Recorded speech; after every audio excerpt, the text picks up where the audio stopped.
Assalamualaikum warahmatullahi wabarakatuh. Saya di sini akan menjelaskan materi Kesultanan Demak, tahun berdiri dan lokasi. Kesultanan Demak berdiri pada tahun 1475 dan berlokasi di Demak, Jawa Tengah. Selanjutnya saya akan membahas tentang peninggalan sejarah Kesultanan Demak dan juga raja-raja Kesultanan Demak. Peninggalan sejarah Kesultanan Demak ada banyak, yakni Masjid Agung Demak, Makam Sunan Kalijaga, Pintu Beledek, dan Sokoguru. Selanjutnya adalah raja-raja Kesultanan Demak. Yang pertama adalah Raden Patah, Adipati Unus, Sultan Trenggana, Sunan Prawata, Arya Penangsan, dan yang terakhir adalah Jaka Tingkir. Demas Pratama ingin menyampaikan kehidupan sosial politik dengan akhir kerajaannya Demak. Kerajaan Demak menempatkan sebagai salah satu adipati-adipati perpanjangan tangan Sultan wilayah seperti Surabaya, Tuban, dan Madiun. Memiliki adipati-adipati yang cukup berpengaruh yang cukup. Kerajaan Demak juga pertama kali bersentuhan dengan imperialisme Barat dan akhir kerajaan Demak yaitu adalah setelah sempat menikmati masa emasnya, Demak runtuh pada akhir abad ke-16.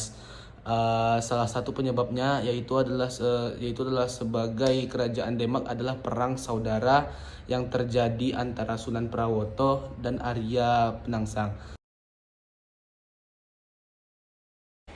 Kesultanan Banten. Tahun berdirinya yaitu 1526 dan lokasinya ada di ujung barat Pulau Jawa yaitu Banten. Sumber sejarah Kesultanan Banten. Yang pertama adalah Masjid Agung Banten. Masjid ini merupakan peninggalan dari Sultan Maulana Hasanuddin, Sultan pertama Kerajaan Banten. Masjid ini berlokasi di Desa Banten Lama, jaraknya kira-kira 10 km dari kota Serang. Masjid ini mulai dibangun pada tahun 1556, yaitu pada masa Sultan Maulana Hasanuddin. Lalu sumber asing, yaitu catatan Sung Peng Siang Sung dan berita Tommy Piris. Keduanya menyebutkan bahwa Banten sebagai salah satu dari beberapa rute pelayaran mereka. Lalu dalam sumber Nusantara, Banten dikenal dengan berbagai nama. Dalam naskah Carita Parahyangan, Banten dikenal dengan Waanten Girang. Dalam Tambon Tulung Bawang dan Primbon Bayah dikenal dengan Medan Gili. Menurut beberapa sumber sejarah tersebut, Banten dikenal sebagai pelabuhan internasional yang ramai, terbuka, dan makmur. Yang kelima adalah reruntuhan Keraton Soroswan, dibangun pada masa pemerintahan Sultan Maulana Hasanuddin sekitar tahun 1526 sampai 1570. Dibangun dengan bantuan seorang arsitek Belanda yang sudah memeluk Islam bernama Hendrik Lucas Kardil. Raja-raja yang terkenal pada Kesultanan Banten. Yang pertama adalah Sultan Maulana Hasanuddin. Sultan Maulana Hasanuddin resmi menjadi raja pertama Kerajaan Banten pada tahun 1552 Masehi. Selama 18 tahun pemerintahannya, Sultanan Banten berhasil menguasai Lampung yang banyak menghasilkan rempah-rempah. Selain itu, Banten berkembang menjadi bandar perdagangan dan penyebaran. Sultan Agung Tirtayasa. Nah, pada pemerintahan Sultan Agung Tirtayasa, Kerajaan Banten berhasil mencapai puncak kejayaannya. Beberapa hal yang dilakukannya untuk memajukan Kesultanan Banten diantaranya adalah yang pertama adalah memajukan wilayah perdagangan hingga ke bagian selatan Pulau Sumatera dan Kalimantan.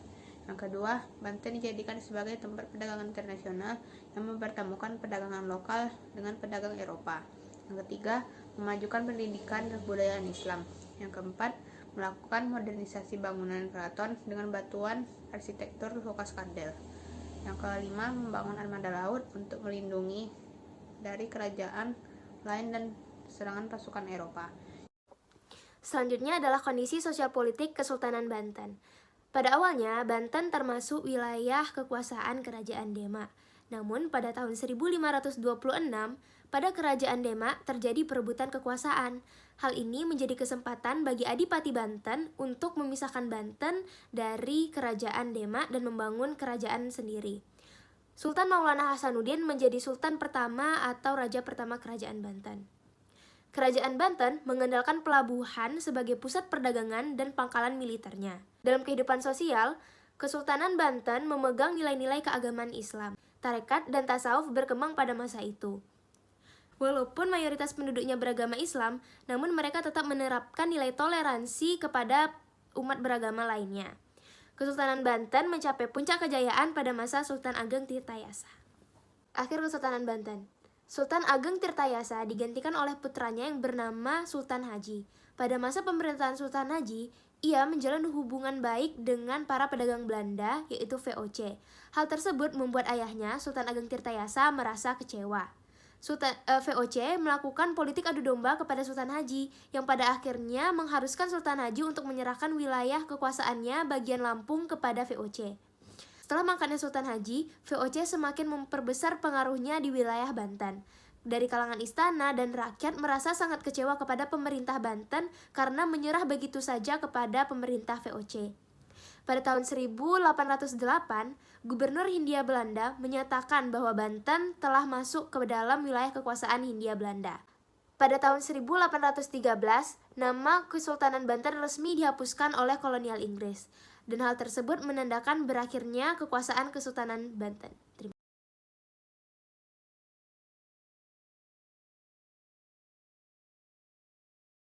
Kerajaan Mataram Islam tidak ada hubungannya dengan Kerajaan Mataram Hindu. Pemakaian nama yang sama didorong karena keinginan untuk menjadi besar seperti Kerajaan Mataram Hindu. Kerajaan Mataram Islam berdiri pada tahun 1586. Hal ini ditandai dengan pemindahan pusat pemerintahan dari Pajang ke Mataram oleh Penembahan Senopati. Pusat Kerajaan Mataram Islam terletak di sebelah tenggara Yogyakarta, yakni di Kota Gede. Terdapat beberapa sumber sejarah dari Kerajaan Mataram Islam, di antaranya Makam Raja Mataram Islam, Mariam, Rumah Kalang, dan lain-lain. Raja-raja yang pernah memerintah pada Kerajaan Mataram Islam. Yang pertama ada Sutawijaya. Dia memerintah pada tahun 1584 hingga 1601. Yang kedua ada Raden Mas Jolang. Dia memerintah pada tahun 1501 hingga 1613. Yang ketiga ada Raden Mas Rangsang. Dia memerintah pada tahun 1613 hingga 1645. Yang keempat ada Raden Mas Saidin. Dia memerintah pada tahun 1646 hingga 1677. Yang kelima ada Pangeran Adipati Anom. Dia memerintah pada tahun 1677 hingga 1703. Yang keenam ada Amangkurat ketiga. Dia memerintah pada tahun 1703 hingga 1705. Yang ketujuh ada Pakubuwana I. Dia memerintah pada tahun 1705 hingga 1719. Yang kedelapan ada Amangkurat keempat. Dia memerintah pada tahun 1719 hingga 1726. Yang kesembilan ada Pakubuwana II. Dia memerintah pada tahun 1726 hingga 1749. Yang terakhir adalah Pakubuwana ketiga. Dia memerintah pada tahun 1749 hingga 1788. Kehidupan sosial politik. Kehidupan politik Kerajaan Mataram Islam ditandai oleh sistem feodalisme di mana raja merupakan pemilik seluruh tanah dan berserta isinya. Raja juga memiliki peran sebagai penata agama, yaitu sebagai pengatur kehidupan agama Islam. Kerajaan Mataram Islam berakhir pada tahun 1755 Masehi dengan beberapa alasan. Yang pertama, kemunduran sosial ekonomi. Yang kedua, campur tangan dengan negara Belanda. Yang ketiga, perselisihan di dalam kerajaan. Yang keempat, negara yang melepaskan diri.